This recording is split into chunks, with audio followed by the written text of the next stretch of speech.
Ashama harka fuudhee akkam jirtu nagaa keessanii isiniin jecha warra hordoftoota amantaa kiristaanaatiin illee baga ittiin isiniin ga'ee jecha warra immoo amantaa islaamaallee rabbi baga ittiin isin ga'ee guyyaa muraasa hafaa isiniin jecha akkam jirtu isin nagaa keessanii ani immoo baay'ee nagaa koodha isiniin jecha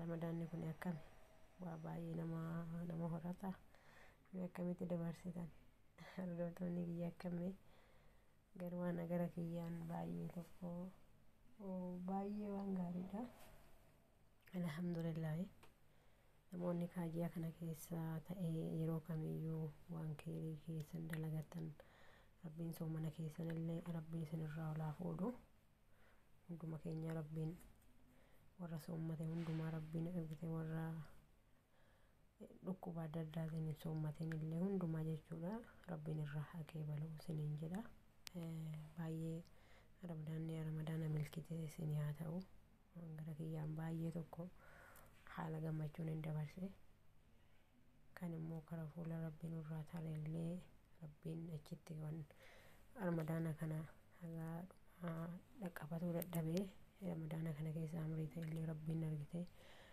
achitti waan rabbiin argite jannata isaatiin ashiin isaa qananiisu isaaniif illee du'aa godha keessaayyuu ji'a ramadaanaa kana keessa namoonni ani beeku jechuudha namoota hedduu amrii ta'anii ramadaana durallee jechuudha hunduma isaanii rabbiin isaan haa milkeessu jannataan isaan haa qananiisu nama rabbiin laaffisee fituu ramadaana kana qaqqabataayyoo waggaatti rabbiin nama dabarsuun iyyuu waan guddaa tokko waggaatti yoo darbu waan laaftuu si amma namni waanuma laaftuu wayitti fakkaata jechuudha garuu waan laaftuu miti baay'ee waan inni ulfaatu jechuudha baay'ee waggaatti darbuu jechuudha barreen gaddaa hariyaatoota akka baay'ee nama sirriitti jaalladhulleedha hilli naamrii taate jechuudha dha ijoolleeti ramadaana baastee amma munturre ramadaana waggaa darbeedha amma kun hojii toobaffaa jirti natti fakkaate nama kun rabbiin qaqqabsiisee ramadaana kana waggaatti nama dabarsu kana waan namni waan laaftuu see waanuma laaftuutti fudhata baay'ee waan jabduudha waan hedduu jabduudha jechuudha kanaaf hunduma keessanuu rabbiin isinaa milkeessu soomana keessan illee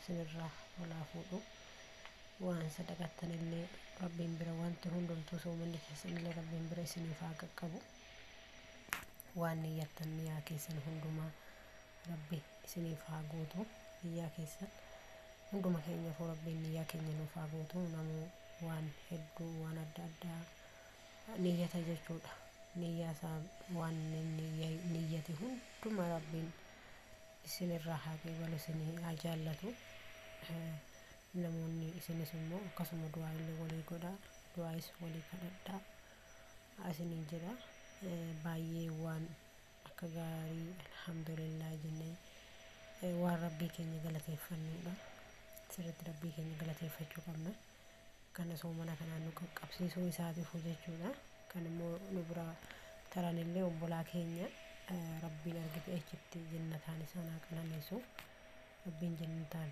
isaan haa milkeessu akira isaaniif rabbiin argite jannataan isaan haa milkeessu warra dalagaa gaarii dalagatee jedhallee hundumaa badii keenya rabbiin nuuf haa dhiisu hunduma keenyafu namni badii hin dalagne hin jira yaadu hima dalagaadha namni kamiyyuu namni badii hin dalagne hin jiran jedhu yeroo akka dhuunfaa kiyyaatti illee jechuudha garuu butarii beettillee ta'uu danda'a wallaalummaanis ta'uu danda'a namni badii hin dalagne ani an badii takkaayyuu dalagee hin beeku namni jedhu duniyaa kanarra jira laata an garuu gara dhuunfaa kiyyaatiin waan jiru natti fakkaatu isin immoo waan jettan hin beeku jechuudha kanaaf rabbiin argitee waan nuti dogoggora hojjenne hundumaa dhiifama nuuf haa godhu hundi keessaniyyuu moo tuubaa deebi'aatii rabbii keessanii kadhadhaa waan balleessitan hundumaa rabbiin isiniif haa dhiisu. Jiini kun immoo ji'a keessaa yoo waan balleessitan hundumaa rabbiin keessa dhiifama namaa godhuudha. Ji'a keessa miskiinni illee itti gargaaramuudha. Hin beektan jedhee yaada jechuudha namoonni hundumtu. Kanaaf akkasitti du'aayis walii gochuu hin dagatina. Rabbi soomana keenya nurraa haqee balu. Soomana keenya nurraa olaa fuudhu. Isiniin jecha du'aayii walii godhaa. Dhukkubsataa keenya illee rabbiin nuuf haa fayyisu. Daa'imman keenya illee rabbiin nu haa guddisu. Daa'imman keenya illee daa'imman haafiza nuuf haa taasisu. Isiniin jecha hunduma keessaniyyuu jechuudha. Viidiyoo kiyya kanaa walitti dhufne viidiyoon kiyya irraa waa'uma ayyaanatiin wal qabateeti malee wanta biraatii miti. Waanuma ayyaana kanaatiin wal qabataa. Immoo waa'ee warra ayyaana warra kiristaanaallee faasigaa soomana keenya walitti qaluudha. Isaanillee soommataa turan waan ta'eef jechuudha.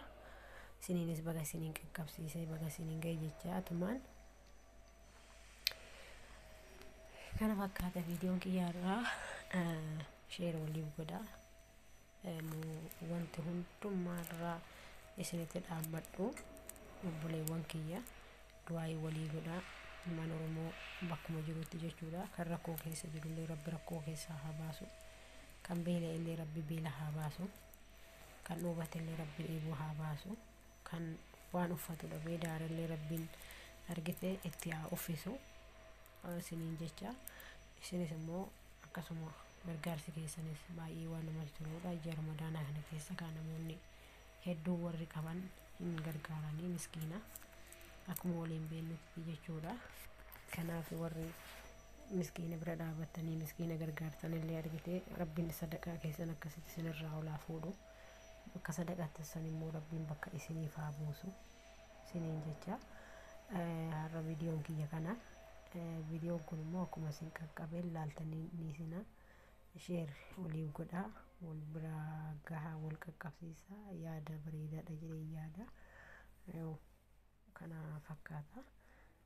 Yeroo biraatis immoo akkanuma viidiyoo biraatiin walitti deebina. Hangasitti immoo isin turtiin keenya nu faana haa ta'u. Du'aayii immoo walii gochuu hin dagatina. Isin jecha asumaanii yeroo baay'ee yeroo hedduu jechuudha. Namoonni hedduun jechuudha.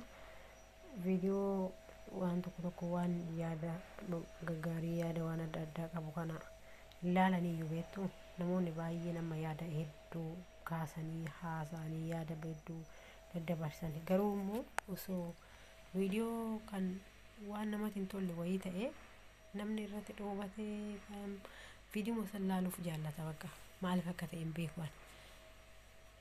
Keessayyuu immoo tokkokkii kana gubbaarratti yaa rabbi nu baasi ati bara mubbaree qiyaamaatu dhaabate jedhama. Namni hedduun jechuudha diraamaa agisee salaanni akka diraamaatti ta'e salaanni salaatamullee diraamaatti fudhatamaa jira. Yaa rabbi waan kanarraa nu haa qajeelchu. Rabbi waan kanarraa nu haa qajeelchu. Yaa rabbi nu qajeelchi ati. Waan akkanaa kana osoo dhiifame baay'ee gaariidha. Waan namatti hin tolleedhallee jechuudha. Maaliif waan keerii dalagannee boruu itti gammaduu barbaanna malee har'a waan keerii hin qabne dalagannee boru rabbiin biratti maal jenna? Rabbiin maal nuuf barreessa? Maal nuuf kataba? Maleekaan guyyaarraa kan nu barreessu maal nu barreessa? Boru inni sun eessa dhaqa? Achitti illee immoo asitti waan keerii dalagannee achitti itti gammaduu nu wayya malee asitti waan duniyaa kanarratti haga jirrutti waan hin taane dalagne boru achitti itti gaddinu gaarii miti jechuudha. Kanaaf rabbiin hunduma keenyaa nama jannataa nu haa godhu. Badii keenyarraa nu haa sirreessu. Karaa qajeelaa karaa ofii filate rabbiin irra nu haa oofu. Isiniin jedha. Viidiyoon kiyyaarraa asumarratti dhaabata dhiifama isinirratti illee dheeresse garuu immoo dursee dhiifama guddaa isin gaafadha. Yeroo baay'inaan isinirraan tura jechuudha. Viidiyoo hedduu yeroo baay'ee gasinii isaan turre akka duraanitii miti jechuudha. Haaluma tokko wal qabatee tanan isinirraa bade malee kan baay'ee tokko isin jaalladha. Oromoo hundumaan hedduun isin jaalladha. Oromoo dhiisatii saba biraatu iyyuu nin jaalladha jechuudha. Kanaaf hunduma keenya iyyuu rabbi nu haa milkeessu.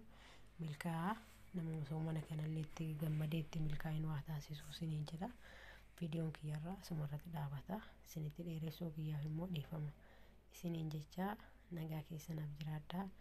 Yeroo biraa viidiyoo biraatiin walitti kan deebinu ta'a. Hangasiif immoo turtiin keessan na faana. Like, share, subscribe gochuun hin dagatinaa.